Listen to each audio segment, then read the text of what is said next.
les partenaires veulent venir investir. Depuis un mois déjà, des experts vont venir ici pour me sortir ce qui permet d'aller vers le développement du balnéaire, le tourisme balnéaire, qui va prendre en compte cette fracture sous-marine. Nous devons préserver ces côtes, ces plages, cet écotourisme qu'il y a du côté de Luango et autres. Mais pour que cela soit préservé vers Conquati et autres, des projets, j'ai besoin de vous pour expliquer aux populations ce qu'on va faire là. Là, je sors d'une réunion depuis avant-hier avec le Premier ministre et certains collègues de Luango. Nous sommes en train de mettre un comité scientifique en place. Certains personnels d'esclavage, qu'on appellera le musée Luango, j'ai déjà le document, le chef de l'État l'a transmis. C'est moi qui couvre ce bébé. Les études qui ont été faites. Nous sommes en train de chercher des financements. Mais avant cela, il faut préserver cette nature, cet écosystème. Il faut agir auprès du plus grand nombre. C'est pour ça que j'ai souhaité vous rencontrer. Pour ne pas me sentir seule que vous êtes. Parce que nous entrons sur vos territoires et nous avons besoin d'être accueillis par vous. L'administration ne peut rien face aux citoyens si les citoyens ne l'accompagnent pas et ne s'approprient pas les mécanismes. Même lorsque nous nous battons sur le plan de la démocratie, c'est parce qu'il y a une incompréhension. Des mécanismes démocratiques qui passent par un homme, un bulletin, un projet de société. Et donc, moi, comme je n'ai pas envie d'avoir un mur devant moi, et comme le poste où je suis me met au-dessus de tout clivage politique, parce que je n'appartiens pas où je suis à une formation politique, parce que celui qui est à ma droite, le préfet, c'est pour ça que j'ai souhaité avoir l'opposition dans cette salle, comme les partis de la majorité, comme la société civile, comme les ONG. C'est pour ça que j'ai voulu timidement aller vers cette démarche qui souvent est incomprise. Parce que je propose de vous rencontrer. Qu'est-ce qu'elle veut? Qu'est-ce qu'elle veut leur dire? Tu as travaillé comme ça. Mais vous êtes au centre du développement. Sans vous, comment on occupe ces différentes plages et autres? Parce que nous avons du mal à leur expliquer qu'il y a des textes de loi. On leur a dit, les quartiers dont les entrées différemment, viens me voir, regarde. Aujourd'hui, l'administration, c'est ça. Mon travail et l'implantation du tourisme et du loisir ne se fera que plus aisément. Parce qu'il y a beaucoup d'enjeux derrière tout ça. Pas que pour le secteur privé. Ici à l'aéroport, j'ai été à l'aéroport ce matin à l'issue de la première réunion. Mais ce sont les enfants du département de Pointe-Noire et du Quilou que nous allons en priorité prendre dans le cadre des formations dans les métiers de ce qu'on appelle un public qui peut être difficile, qui vous interroge énormément. J'ai expliqué également aux différents préfets, au préfet de Pointe-Noire, au préfet du Quilou, pourquoi? Tout simplement parce qu'il était un petit frère à mon père que vous connaissez tous, Jean-Pierre Nono, qui a été commissaire du gouvernement ici et qui est un enfant d'ici. Et après Pointe-Noire, je vais dans le Quilou. Il m'accompagne pas à pas dans ma marche. Ici, dans le cadre de la gestion des ressources humaines, il manquait quelque chose d'essentiel que j'avais relevé au niveau de Brazzaville, la formation. Et donc, j'ai vu déjà, parce que les investisseurs potentiels qui veulent venir investir dans l'école hôtelière ici, ne veulent pas construire dans les budgets. Ils ont besoin de ce local pour apporter simplement leur matériel, s'installer, quitte à faire des travaux d'aménagement, pour installer l'école, former des cadres de direction des grands hôtels internationaux ou des grandes enseignes. Oui, mais il faut que nous formions réellement les normes. On n'emploie pas les cadres locaux. Il y a la loi sur la congolisation des postes. Madame la ministre, réglez-moi cette situation. Nous, autres partenaires, les autres membres du gouvernement, ces questions, parce qu'effectivement, le constat est là. Il y a...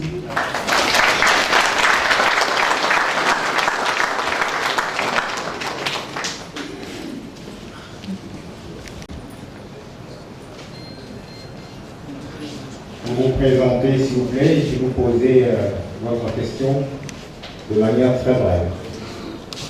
Merci, Madame la Ministre. Je suis monsieur Mourou. Je voudrais donner un peu des propositions, ce que j'ai eu à réfléchir. En ce qui concerne la communication, j'aimerais vous proposer des réseaux sociaux. Aujourd'hui, le monde va vers la modernisation. Tout se fait maintenant sur les réseaux sociaux.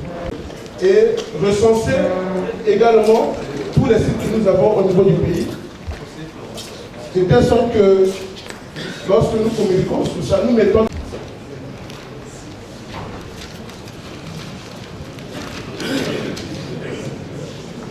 dans le cas les sachants vont pas définir. Parce que là aussi, il y a un problème, surtout au niveau des prix là. Certains voir ça et ajouter sur les billets des avions, sur les billets de voyage, une taxe touristique.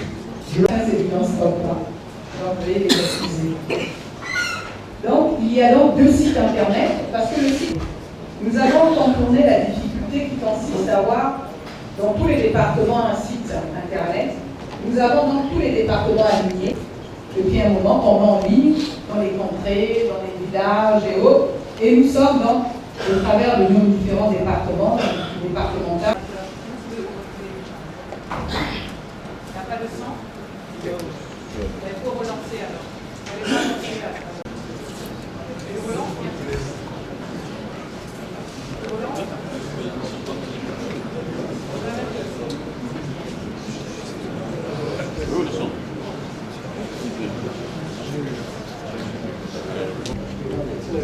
Le premier site internet du ministère du Tourisme et des Loisirs. Un site internet dynamique et innovateur. La République du Congo à Internet. Il y a des sites touristiques très intéressants.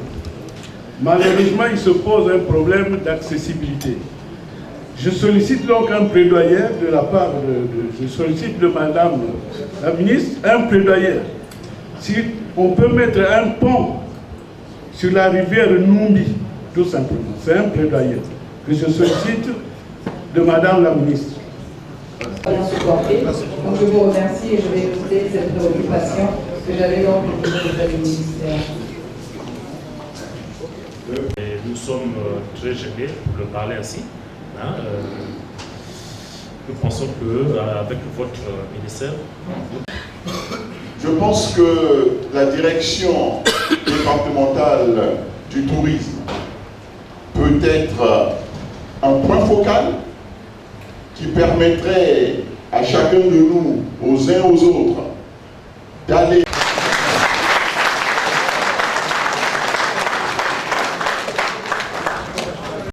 Oui, merci beaucoup pour cette question. Vous savez, monsieur le journaliste, que nombre de pays africains aujourd'hui n'ont pas de pétrole. Et leur sol et leur sous-sol sont pauvres, pas de minerais. Donc beaucoup de ces pays, nombre de ces pays-là vivent du tourisme. Et Madame la ministre est venue solliciter notre appui. Elle veut que nous l'accompagnions dans son travail. Elle veut que nous l'accompagnions, elle veut solliciter l'appui de tout le monde, les sages, les jeunes, les vieux, les leaders d'opinion, que nous puissions l'accompagner dans son travail. Voilà, elle nous a dit des choses très très intéressantes et nous avons apprécié sa méthode, une méthode pédagogique.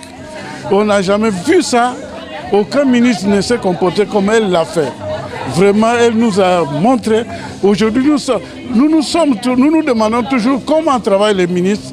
Et vraiment, elle est venue avec une méthode nouvelle. Si les autres peuvent faire comme elle, en tout cas, nous serons toujours très satisfaits. Concrètement, vous qui avez des populations, certainement des villages autour de vous, est-ce que vous pensez que les populations que vous gérez sont prêtes à recevoir des touristes, de l'étranger? Ils seront pas mal vus, ils seront bien reçus. Pensez-vous cela? Non, mais vous savez, les populations ne peuvent que nous écouter. C'est-à-dire que si, avec nous, nous sommes avec les populations nous respectent beaucoup. Donc nous servirons de passerelle entre Madame la ministre et les populations. Et les populations, quand nous sommes là, elles ne peuvent que nous écouter. Voilà. Je vous en prie. Le tourisme et des loisirs qui vous a sollicité pour l'accompagner dans sa tâche. Comment avez-vous reçu cette information? Bon, déjà, il faut reconnaître que Madame la ministre n'a pas voulu se comporter comme les autres, s'enfermer seule dans un bureau et puis décider de la politique du tourisme auprès des populations qui doivent subir ces actions. Mais ici, là, elle a fait le sens contraire. Elle est venue vers nous pour relever un certain nombre d'informations utiles pour lui permettre d'avancer dans son département. Et nous, en ce qui nous concerne, nous avons fait des propositions pour permettre à Madame la ministre qui gère un département où elle est, au regard de sa communication, elle est 24e depuis que la République existe. Je crois que quand Madame la ministre nous donne ce point, ce nombre, qu'elle est 24e, ça veut dire qu'elle a fait le bilan entre le 1er et le 23e.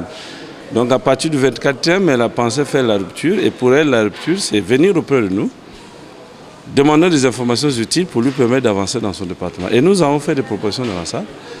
Et je crois que Madame la ministre est repartie avec un carnet suffisamment garni en tenant compte des informations que nous avons mises à sa disposition.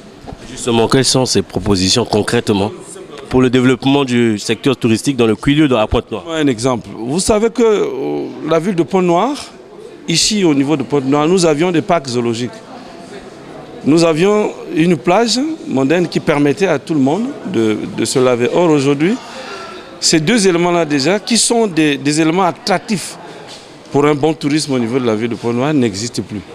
Et nous avons demandé à Madame la ministre de créer les conditions pour que ceci puisse se faire. N'est-ce pas? Donc nous en avons beaucoup, il y a beaucoup d'exemples. Il y a des camarades qui ont fait des propositions sur les sites de Concoitier comme ça. Et donc nous pensons que la balle est du côté de Madame la ministre parce qu'elle en a eu, elle a eu des informations utiles. Et c'est à elle de mettre en exécution ce que nous avons proposé en tenant compte de ses priorités. Merci beaucoup.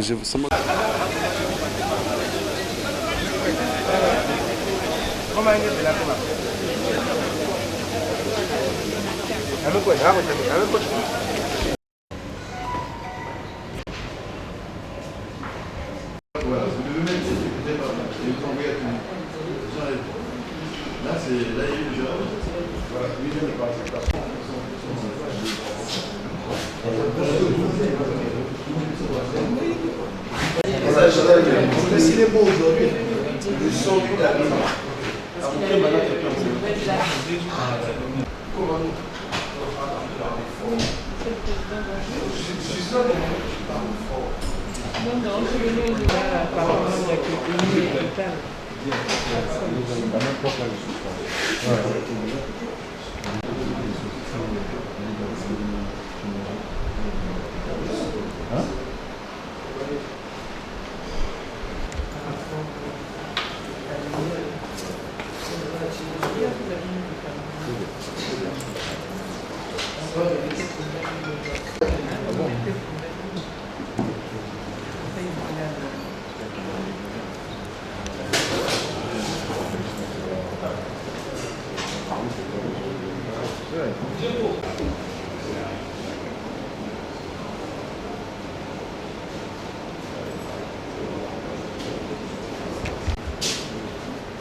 On ira jusqu'au débarcadère.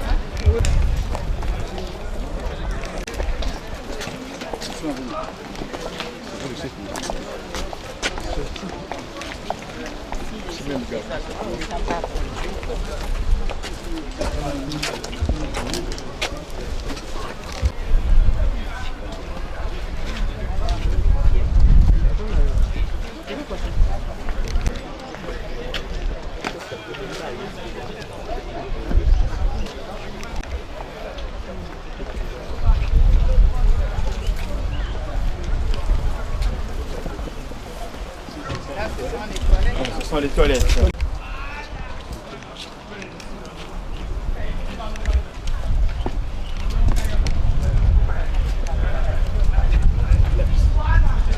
Par ici d'abord. C'est ma bongo.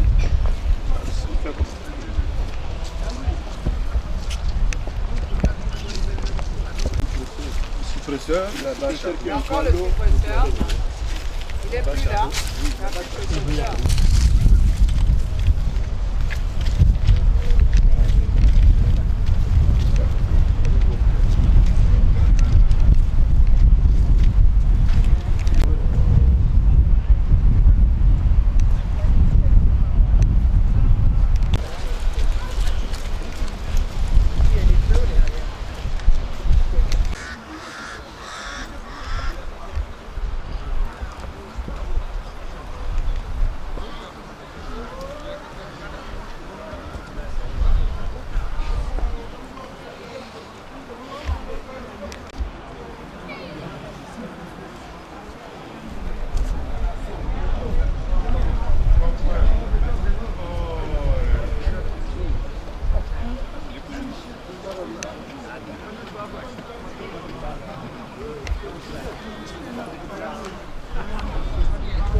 Quitte là, là-haut.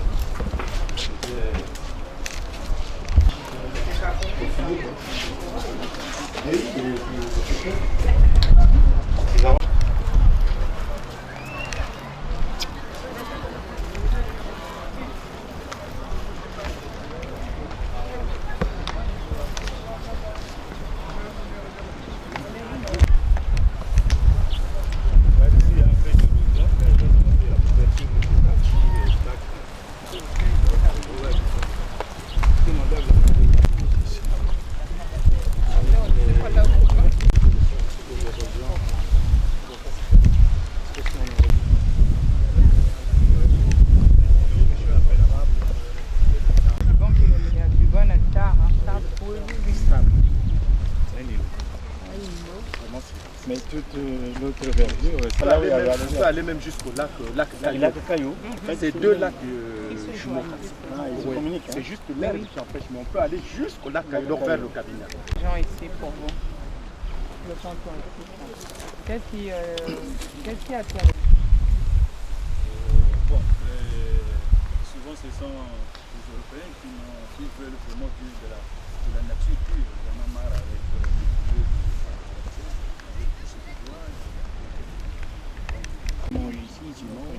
avec leur musique. Ils veulent se faire piquer par les moustiques et tout ça, c'est ça, c'est leur... Aimez votre pays, ne le présentez pas en voulant le dégrader. Il y a un côté positif de votre pays.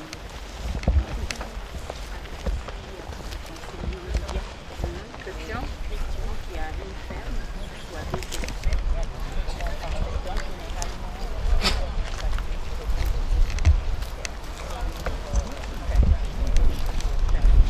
Bongo. Bongo.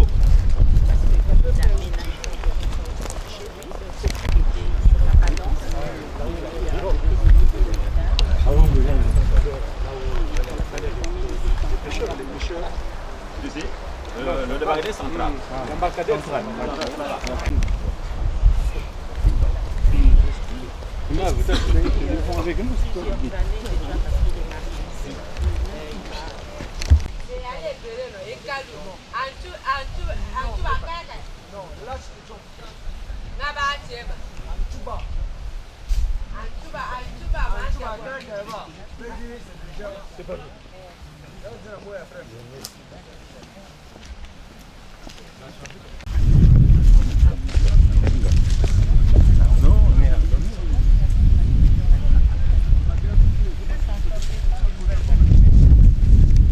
On va faire le rapport.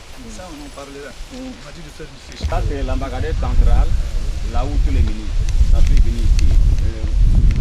Cameraman. L'embarcadère est venu ici. Où? Ici. Je peux vous poser une question. Quel est dans cet état? L'état là? Oui. Bon. Parce que la jacinthe, hein, tu vois, l'herbe là. Au-delà de la jacinthe, là, vous ne pourrez pas améliorer le confort? Bien sûr, on va s'organiser. Hein? Organiser les personnages que ce pays sont venus débarquer ou embarquer ici. Quand moi je viens, vous me dites ça, je suis là, je dis, ah, le président Gwabi était ici. Et puis après, je dis, mais pourquoi c'est dans cet état donc? Vous comprenez? Donc c'est chez vous. Si vous voulez que moi je vous envoie des touristes, vous-même d'ailleurs, vous vous organisez pour nous donner envie de venir chez vous. C'est d'abord vous qui nettoyez et moi m'accueillez. Je vois comme on a marché là, les sachets là, les canettes, les trucs, ça va dégrader. Et ça, personne ne viendra de rien. Ils mangent ici, si tu es organisé. Si tu es encore bien organisé, il peut dormir ici. Si je mets ce qu'on appelle des conditions dans le cahier des charges, le cahier des charges, c'est ce que je veux attendre de la personne qui va exploiter ici. Lui va me donner un loyer, mais vous, qu'est-ce que vous allez gagner? La main d'œuvre, moi, je vais vous dire, elle doit se prendre ici, dans l'arrondissement. C'est pas ça. Vous avez un arrondissement qui est très... même pas à 5 km. Et vous avez ici la nature que les gens payent de très loin pour avoir ça. On appelle ça le tourisme nature, l'écotourisme. Moi, je viens de rentrer de Marrakech où nous avons signé la charte des berges. Nous, aujourd'hui, les gens vont partir de loin pour venir simplement rester debout ici comme ça. Et nos grands-parents n'étaient pas là en train de regarder Lola en train de se dire, bon, c'est pas ça. Ça ne vous détend pas. Avant d'aller prendre les étrangers, nous-mêmes, vous pensez que moi, là où je suis, je n'aimerais pas venir m'asseoir là avec mon verre de coca et je regarde la belle nature avec mes enfants. Mais pour me donner envie de venir. Vous savez, votre madame le maire qui est là, je suis venue ici il y a 2 mois en privé avec mon mari et mes enfants. Elle nous a reçus chez elle là-bas, son lieu privé. Mais c'était simple, une belle plage entretenue. On est resté du matin au soir. Mais il n'y avait pas une activité particulière, hein? Mais c'était le plaisir d'être dans la nature. C'est tout. Donc, quand on travaille beaucoup, que vous travaillez peu, beaucoup, mais les jours de semaine, ce sont les jours où l'enfant va à l'école, c'est les jours de semaine où l'adulte va travailler. Le week-end, il a envie de se reposer. Donc se reposer, c'est admirer la nature. C'est manger une grillade, manger un bouillon et ressortir les plats traditionnels.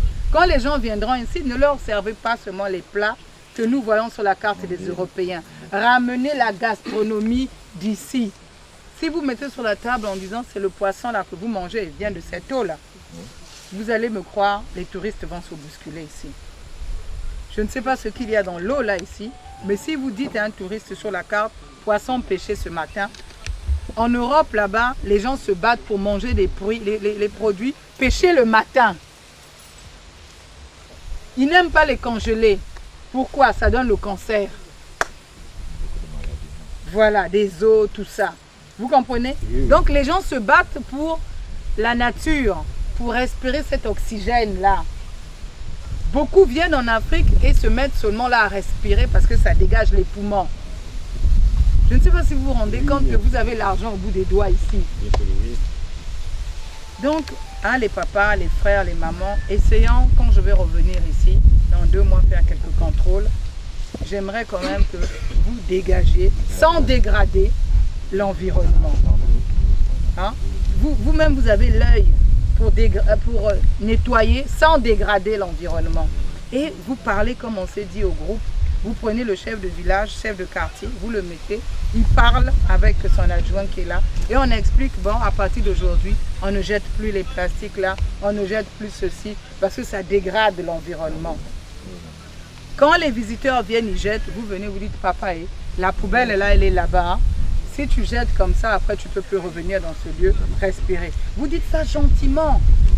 Parce qu'il faut savoir être accueillant, il vous faut pouvoir les accueillir. C'est pour ça que j'étais contente quand je suis arrivée, on m'a dit on vous a compris, on vous a accueilli. Ça voulait dire quoi? Nous allons être votre partenaire. Parce que moi j'ai besoin de vous qui va accueillir les gens qui viennent. Que ce soit les Congolais, que ce soit les étrangers qui doivent les accueillir ici. Vous ne devez pas faire de sélection parmi les gens, qu'ils soient noirs, qu'ils soient blancs, qu'ils soient asiatiques. Ça reste un humain qui vient ici, qui va vous apporter de l'argent. Il ne faut pas l'oublier. Même 500 francs, il boit, ça te fait déjà 500 francs. Donc imaginez, on est 10, on est 20, on est 30 à passer avec 500 francs. Est-ce que vous imaginez ce que ça vous fait à la fin du mois? Voilà. Donc, et vous pouvez même, le dimanche, quand vous savez que les gens viennent, organiser la vente de poissons. La vente de légumes que vous faites dans le coin, puisque vous avez un arrondissement qui fait une jonction entre la grande ville développée et le côté nature du village encore conservé. Je ne sais pas si vous vous rendez compte de la chance que vous avez dans cet arrondissement-là. Hein? Donc, moi, si j'étais vous, je bichonnerais ce lieu-là. Hein? Vous avez l'argent au bout des doigts ici. Donc, on va essayer de vous trouver des gens, on va faire des appels d'offres avec des conditions, on appelle ça les cahiers de charges, où je dis j'ai besoin de ça, j'ai besoin